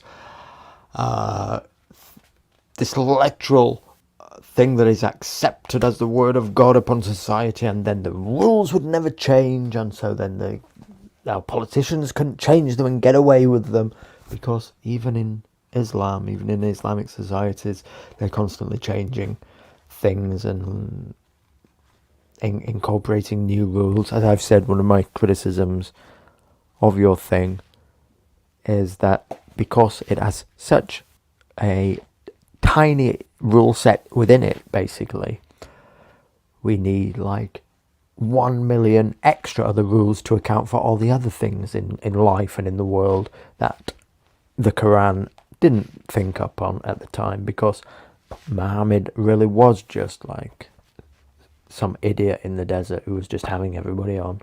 And so he didn't come up with all the information that you need. And so the Muslims have this dilemma themselves, and have had it since Oh, sorry, what the dilemma dawn are of you time. talking about? The dilemma that the Quran is incomplete. and so they have It's to complete use like enough. Nobody's saying it. Nobody is saying it's no, so no, incomplete. What are you yes, on they are. about? Because if you wish to enact a law, say for instance, about the regulation of pharmaceuticals, then how do you get it in the Quran? You don't need You to can't. get it in the Quran. Okay, so why? Exactly. What? So you have to have No, all you these don't add-on need to. rules. No. What you have to do So where is do make sure Islamic that the countries law get that you laws about pharmaceutical regulation Okay, so why would you want to or traffic regulate? laws? Oh, so it's about. Okay, you're just saying, oh, the Quran doesn't say whether we have to drive on the right or the left. Yeah, it Is doesn't, does it? that sort of thing? But it's like, well, it doesn't need to. It's like it's obvious that we need a highway code. So they have to have an entire It doesn't. rules legal structure separate from it, don't they? Yeah, and you can have laws as long as they're not And those in are changeable contravention, because and as those long as they're aren't not written in down in the contravention, as Word long of as they're God. not in contravention of Quranic principles. But those are all the That- rules that's that pretty much matter. Those are the ones what. that affect us on the day to day. All the So all the these highway code. I mean, okay, the Quran hasn't got anything yeah. to say about the highway code, but it, it's obvious that we need a highway code, and we just follow it. But we're talking about the other rules: inheritance, tax, Yeah, such a small amount of marriage, rules. and yeah, and Who we need cares? them. We need them. It's such a tiny the Quran covers such a minuscule amount Oh, so of you're law that saying actually it matters doesn't to us. cover enough. I thought you would be complaining it covers too much. That's not a No, it's just basically obsessed with sex and war. Yeah, well, isn't it everybody? But the majority of things that affect societies and how societies function are hundreds of thousands of other laws because these books are so ancient. No, they make perfect sense. I mean, if you would actually read it instead of pretending that you have, you will find that a lot of it makes perfect sense. I have read it. Fair I have engaged with it with you in the past. I'm the only You've person who only read a has. few verses, Yes. and I think you would agree that there are more rules and more principles in the Quran than there are in the New Testament. The New Testament has nothing on the Quran. Have you compiled them yet? Compiled what? The rules in the Quran. No, I don't have to. I don't. I mean, I've read it, and I'm saying if you want Okay, to so it's adopt a it, citation needed then. No, there's no need for me to do it. I would expect if it was this country for the Supreme Court to do it, I would expect the Supreme Court judges to number. I'm simply this making the and case. identify what the commandments of Allah are capable It's of being irrelevant. I'm made simply into making the legislation. case. One of your principal arguments is that the reason we should use the Quran is because it's this inedible text which can therefore function as a rule book for society that is given the authority of God and therefore can't be meddled with. Isn't it? And I'm saying it's irrelevant because it's incomplete, and all the rules and laws that society function under, bar like the fucking 100 in the Quran, are not in the Quran. What are you talking about? What are you saying? What is it lacking? Are you saying, oh, it doesn't mention the highway code, so we have to throw out the Quran? What else? Oh, it doesn't mention anything about pharmaceuticals. I mean, why would you want to? What do you expect? I mean, obviously pharmaceuticals mustn't do harm to people. So, what else do you want a Quran to say? What do you want a Quran to say about pharmaceuticals? I'm saying that society is governed by a huge amount of law today, which is necessary and is not covered in the Quran. So the imposition of the Quran, we would need all this tertiary law regardless. And Islamic nations do You're this talking by nonsense. I mean, sitting. you really are. No, I'm not. You, No, I'm yes, not yes, talking I mean, nonsense. Islamic no, nations do this and try to figure things out by looking at Muhammad's life, don't they? And try to think, what did Muhammad do? Did he encounter oh, you're this? talking about the hadith now. So, Yeah. make up your mind. Are you saying the Quran doesn't regulate enough, or it regulates too much? I mean, make up your mind, because it has to be one or the other. I'm saying it's an incomplete book. If your argument is that It's more this thing, complete than the fucking New Testament. both are useless as books to build a society, the laws of society around. That's why we don't do it. It's an irrelevant argument. I'm pointing out the absurdity of your argument No, about it's using not these absurd books at all, because for law. you need your laws It's to a be red based on herring some when moral you say system. it's a You red need your herring laws to when be you based on say some moral that system. the New Otherwise, Testament doesn't have your laws. ruling classes will just make We up never shit as expected they it go to along. have. They make up shit as they go along. Isn't that the problem? They'd still have to make up shit as they went along if we had the They Quran. shouldn't, because if they can make up shit as they go along, then they're not accountable to you. So when, So they for can instance, we go legalise into gay marriage, and you're okay with that. They can maybe next year they'll say So heterosexual how can we people use the can't Quran? marry. Would you be So okay how can we about use the that? Quran? So how can we use the Quran to write down laws about AI? What laws do you want against AI? Well, we're entering into the AI age, technological okay, age. so what laws do you want? It's useless, isn't it? It's useless, isn't it? There's none in there. What's useless? So we have to What- have a no, tertiary. So we have to come up with what law is the problem? You haven't without even being able to explained- refer to the You Quran. haven't even explained what laws you want, for or against AI. What do you want? I'm saying that regardless, we are going to have laws because there is new technology that has appeared. Yes. So So how does the Quran help us with that? What laws do you want? We have to about enact AI? laws. What Doesn't laws matter do you what want? I want. Doesn't Okay, matter what so- I want. so- Safety laws, for Yes, instance. so safety laws. Well, nothing wrong with that. But where are we going to get them from? We can't use the Quran, so we have to have this whole tertiary set of law. That fundamental, What that can be tertiary set of changed. laws? What are you talking about? You're Are just you playing saying dumb that the now. Quran doesn't regulate enough, or it regulates too much? You're just playing dumb now. Let's No, go back to the simple one. There's no traffic laws in the Quran.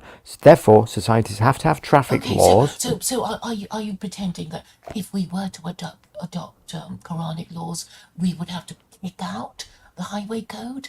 Is that your No, ridiculous I'm saying we would have to position? have a tertiary set of laws that are What not tertiary derived set from the of laws? Quran. You've already got the Traffic fucking highway laws. code. We've already got the highway code. Yes. You're just we're pretending. You're just pretending that somehow the Quran is going to add to the highway code, throw out the highway code. Why should the Quran even affect the highway code? Do people think the highway code isn't necessary? You're just acting dumb. No, you're the one who can't explain yourself. Are you saying that Muslim countries don't have their own version of the highway code? Or maybe you're just saying Muslim drivers are bad drivers. I mean, I just make up your mind what you're trying to say. Whenever you're losing an argument, you resort Listen, to I don't even accusing me understand your of argument. prejudice. I don't even understand your argument. You're saying either the Quran regulates too much or it doesn't regulate enough, and I don't know which. It's your position incomplete. is. The It's the more majority complete. of laws. It's more complete than the fucking New Testament. What does it say? What does it say about the highway code? in the Neither New of these Testament? books Nothing. are useful for law. Neither of No. them. No, the most One- important thing. the one most has a few important more thing than for the law- other. The most important thing for law is to regulate gender relations. That's the most obvious and useful thing about the Quran. In your Oh opinion. yes, telling us whether we're male or female, and that sort of thing. I think you would actually need the Quran to tell you what you are now, because What about genetic? What can the Quran? How can the Quran help me draft a law about genetic engineering? why would you want genetic engineering? Well, it's happening. We have suddenly a new ability to edit genes. What about GMO crops?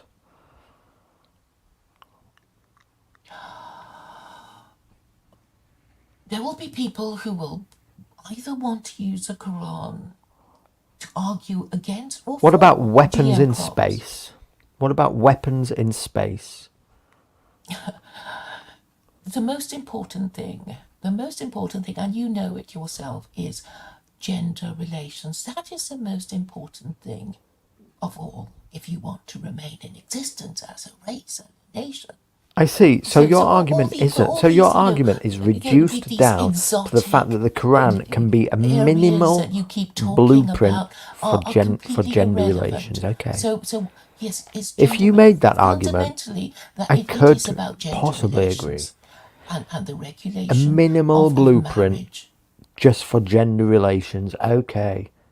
Well, that's the But most fundamental aspect of okay, fair enough. human But it's relations. not much fucking good to build like as a law a book of law that like you suggest we can use the Quran and then your elites won't be able to change the laws and fuck you over is your big claim, and I've just pointed out just how absurd Okay, that no, is. no, no, no. Can you just explain how? What was it you just said?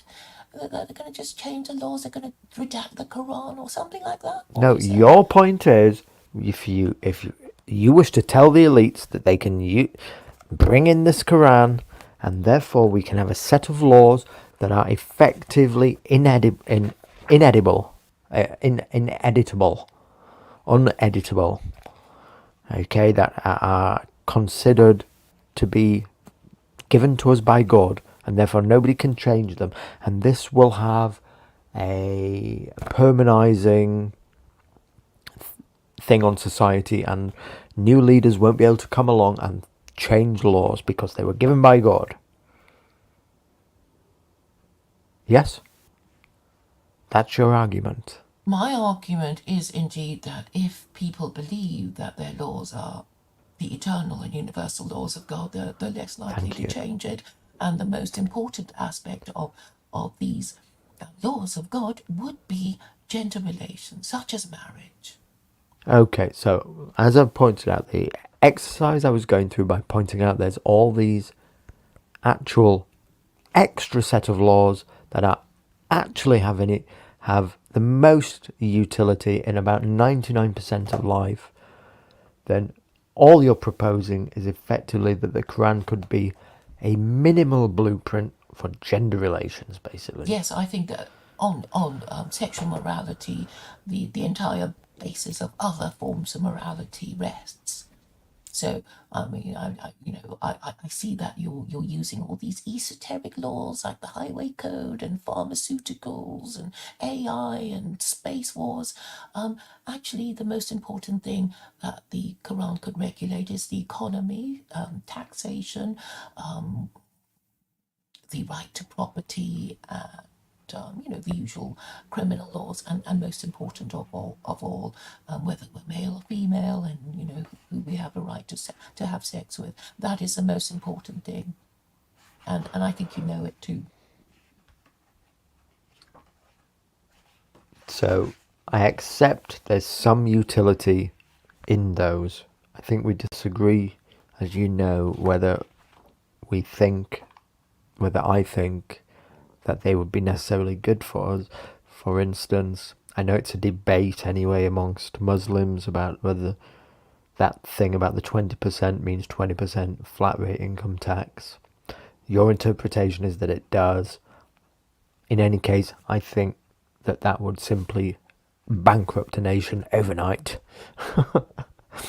Because we need the varying rate of income tax anyway. So some of the laws, just to take that one and highlight it. I said we would reintroduce slavery. My God, Claire. Yes, I'm Oh, quite serious about, and yes, and we 1 hour licensed 48 into the brothels, you absurd. know, all that sort of thing. Sadly,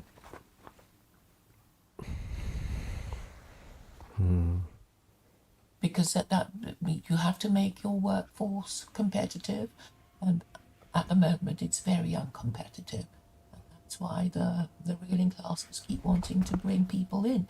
Obviously, the business organisations are crying out for labour, and that's why the government pretends to complain about all these people coming over, and then chooses to accommodate them in hotels because they're obviously needed over and above you know the extinct proletariat of this country, because we no longer have a proletariat. And I guess anybody who does any work is foreign, and that's one of the the social and economic problems of the West, which nobody is really talking about. Yes, I mean it would regulate employer-employee relations too. The Quran, that's also a very important aspect of society. Well, my argument is that this is pretty much not going to be. I mean, it's just absurd on the face of it. The slavery stuff. Just like you freeze my brain when you bring it up. We 1 hour 48 minutes into the discussion, you bring up, oh well, I would reintroduce slavery, and I'm like, fuck me, oh my God, I'm dealing with an insane woman here, and it's just so absurd. That it has. I mean, there is an act of parliament called the Modern Slavery Act of 2015. So Yes, the Modern Slavery Act is to ensure that companies are giving people fair working conditions, Claire. It's actually about forbidding slavery, but I'm saying you might as well allow it, because people do even sell themselves into slavery even now. The homeless people tend to get recruited into slavery, and if this happens, one should protect their rights. We have a modern version, effectively, of slavery known as working debt slavery, you might call it. It would also abolish usury, talking about debt. And everybody would have to do it at the same time. The problem, and I mean the entire West. The problem with abolishing usury, as we say, charging interest upon debt. It would mean being able to default on our debts as individuals and governments. So there's a lot there for business organisations and the government to consider, because there will be huge advantages. It'll make property affordable again, and it'll allow all these European, Western nations to rebase their currency. And they should all do it at the same time. Otherwise, people. This is just fantasy. You must be aware of what fantasy land you're living in here. I have to theorize from basic principles. So I'm just saying, you theorize from basic principles. To all these economic and social problems of the West, and because you are crippled by Islamophobia, you refuse to consider it, and you No, we're not crippled by Islamophobia. Objections. We're cripplingly tied into the modern financial system. Yes, and America will have to. It's about to collapse. And there should be contingency plans. No, it's not about to collapse. This is just an Alex Jones talking point that he's been saying since the year 1999, that the dollar is going to collapse and the US debt is getting out of control. It's not going to happen, Claire. It's not happening. Okay, so you think the American empire will just carry on into the future? Pretty much. It's just carrying on, and effectively the best certainly for another couple of decades, right? Okay, And 20 more years. All right. right, and the game in town now that most financial analysts and tech analysts are looking at is the development of artificial intelligence, and that will give America its next kick start, basically to basically outpace the rest of the world again, and might lead to another golden age for America for another like 80 or 90 years or something like that. That because they're so far ahead in the AI revolution, we can see it on the horizon now. An American companies are going to get there first, and it's going to be such revolutionizing and profit making for companies that, yeah, probably it's going to get them out of any of these issues. This idea that America's economy is going to collapse is a repeating conspiracy theory that is pushed on the internet and largely in the right wing, to gullible boomers to basically mortgage their homes and do away with their kids' inheritance and go and off Well, on I don't cruises see and it. spend Sorry, it all what every was this single to year. do with boomers spending their kids' inheritance? How is that related to the idea that the To basically sell them economy collapsing products such as buy gold or remortgage your home or all this kind of there's an economy Bitcoin? itself Have in you got any Bitcoin. I have actually, in convincing people that the economy is going to go bust, so come and buy my gold or buy my silver or buy my bullshit. So so all these, so the economy is being run properly in your view. It's all stable. No, not necessarily. No, Going to continue for another 100 years. I'm not an economist, but You basically just made a prediction that the American empire is going no, to you go can for take 100 out years. debt. That the AI revolution is effectively going to pay for itself, and maybe give like America another 50 or 60 or 70 or 80 years of golden age. It's going to be so revolutionizing and profit creating, and they're effectively going to be able to gatekeep it from China probably. Okay, so how do you see AI Yeah, America's rolling racking up. out? I mean, how would it affect our lives and how would it generate all these wonderful profits that you Well, talk about? we're already been able to see it if companies can use AI to greatly make their companies twice as efficient overnight. So there will be all these unemployed artists and script writers, and, all these things. You think that's good? Unemployment Well, by AI? history teaches us that as technological revolutions have happened, yes, there have been short-term job losses, but over the long term, there has been more job creation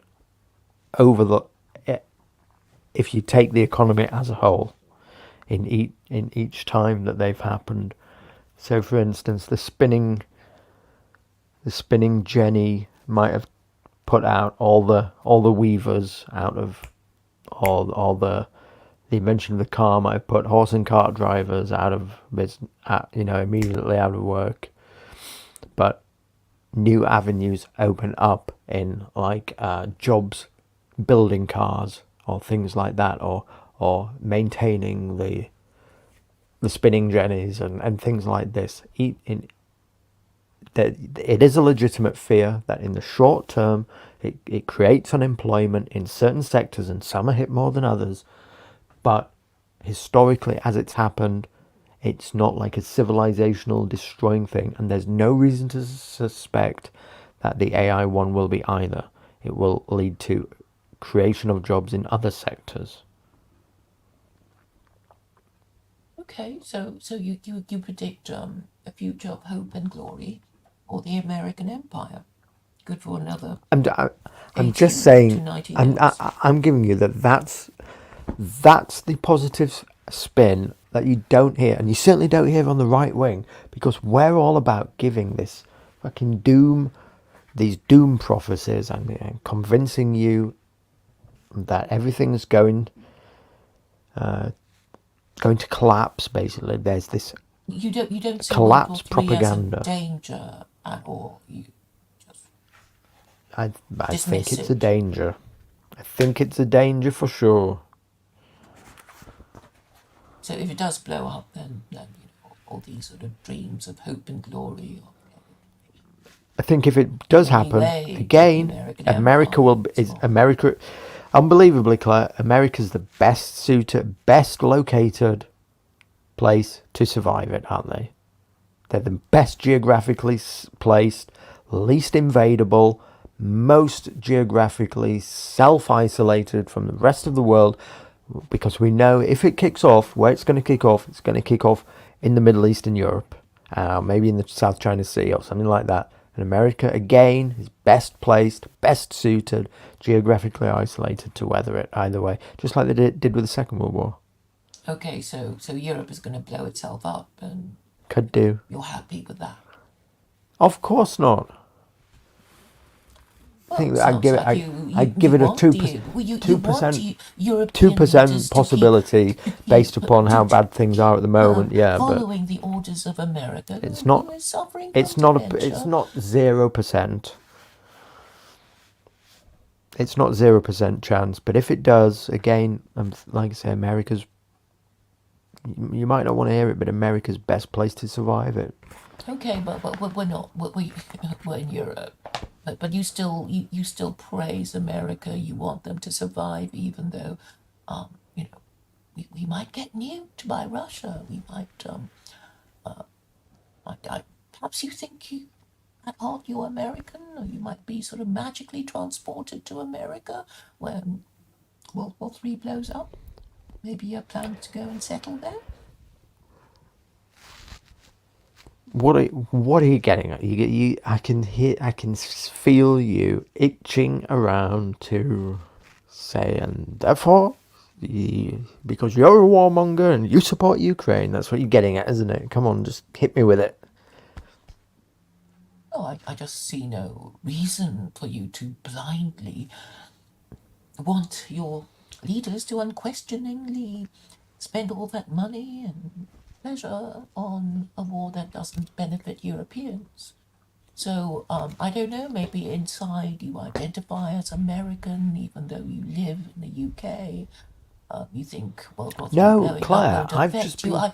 I just can't understand. I'm giving you the alternate thesis here, which is not the traditional alternative media spin narrative that is basically like anti-Western, pro-Russian, pro-third worldism spin, which the dissident right, the alternative media is basically this collapse, pro-Russian scenario porn.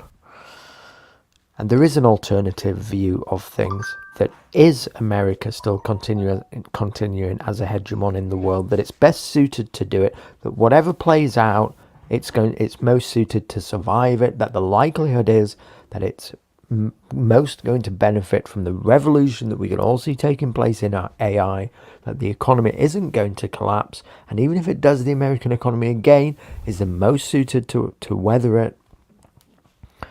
And these are the narratives that you don't hear, because we're full of like. So fundamentally, you're an Atlanticist, aren't you? You're an Atlanticist. That's a term for people like you. I don't know what I am, Claire. I don't have an agenda.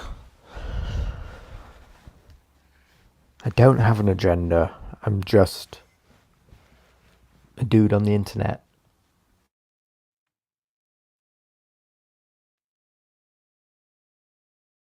Yeah. Okay. Well.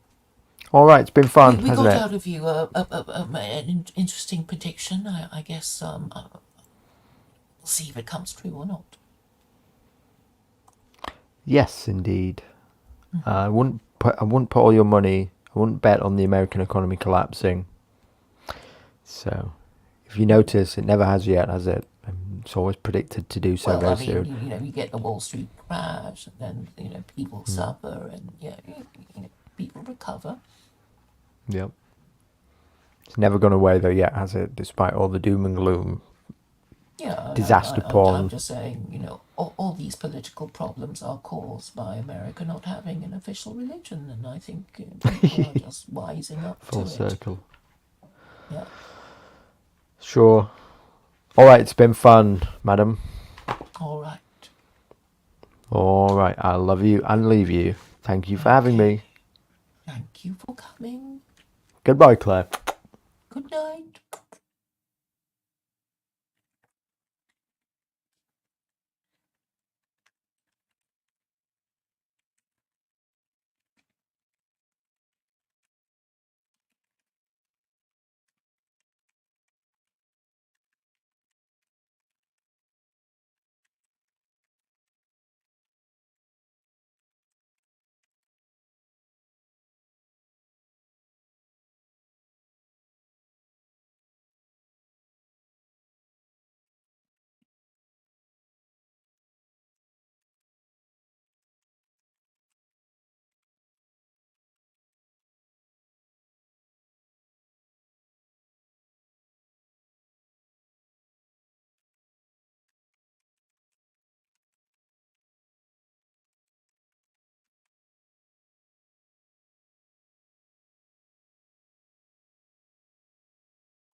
In the chat, let me just read them.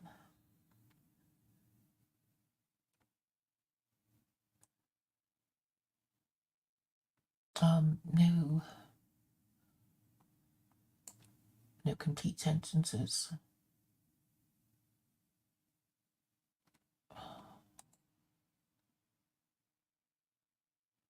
Okay, something that halfway makes sense. AI will do a better job of running the world than the current cabal. Oh.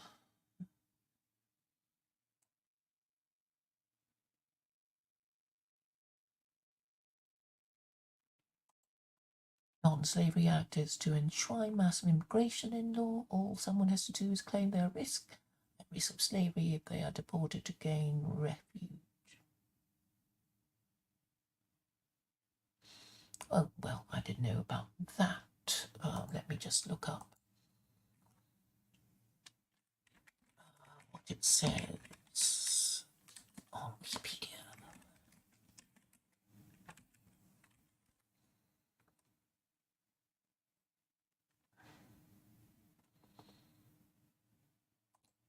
Modern Slavery Act 2015 is an act of the Parliament of the United Kingdom. It is designed to combat the modern slavery in the UK and consolidates previous offences relating to trafficking and slavery.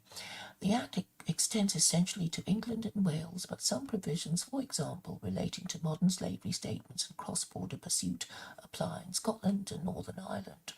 The bill was introduced in the House of Commons by James Brokenshire under the Secretary for Crime and Security. The bill sponsors were Theresa May and Lord Bates. James Brokenshire was quoted as saying that the act would send the strongest possible message to criminals that if you are involved in this disgusting trade in human beings, you will be arrested, you will be prosecuted, and you will be locked up. The Act contains a number of provisions: a consolidation of the existing slavery and trafficking offences, the introduction of 2 new civil orders to enable the court to place restrictions on those convicted of modern slavery offences, or those involved in such offences not yet convicted. Makes me think of Andrew Tate. The establishment of an independent anti-slavery commissioner to encourage good practice on the prevention of modern slavery offences and the identification of victims. I'm sure this has something to do with Andrew Tate. The provision of mechanisms of seizing traffickers' assets and channeling some of that money towards victims for compensation payments. The creation of new statutory defence for slavery or trafficking victims compelled to commit criminal offences, as well as the extension of special measures for witnesses testifying in criminal trials to those who have been victims of modern slavery. The provision of child trafficking advocates. Well, it sounds very complicated. And it's to do with prostitution and tight visas and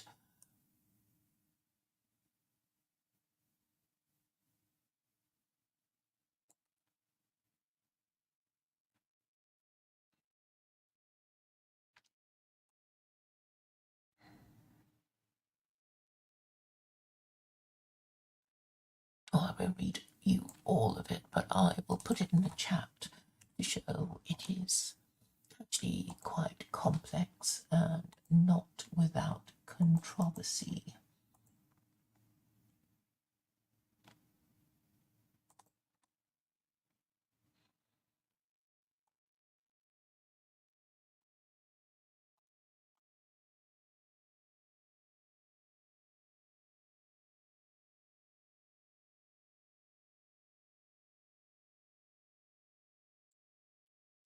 An interesting question about chattel slavery. Can slaves keep their families together in the secularist Quranic utopia? What's going to happen is that the property of the slave resides in the state, and the state will hire out the services of the slave to hirers or slaves. And what's going to happen to you if your mum and dad are slaves? Well, then you would have to go into a care home, because obviously they won't be able to look after you anymore. So, what about mum and dad being able to look after you in your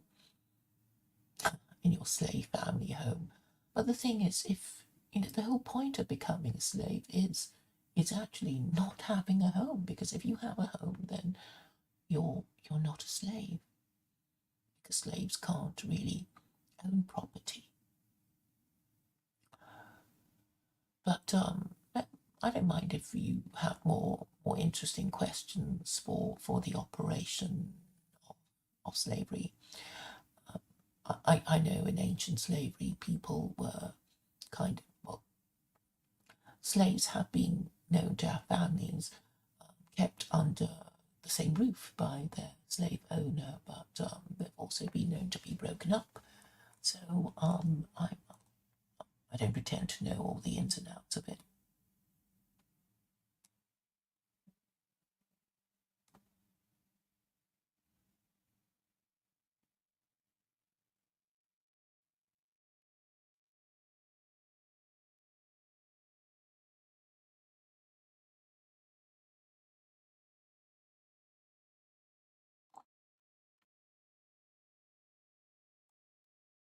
Well, I've turned for you. Kind of noticed Jane, Stephen not really listening. I'm going to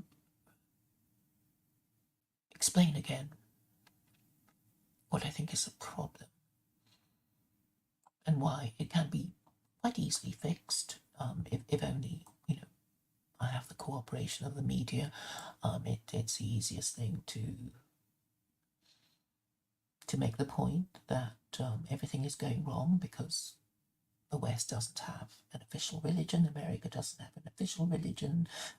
This affects NATO member states who don't really have an official religion either, because they just do what America says, and what America says is not to the satisfaction of American citizens who don't trust in their ruling classes. They don't trust in their ruling classes because they already know that the last election was stolen, and if it was indeed stolen, then there are lots of disgruntled Americans who feel they have been cheated, and if it was stolen, then there are more people who are not happy with the government than who are happy with the government, and this makes it a very dangerous situation.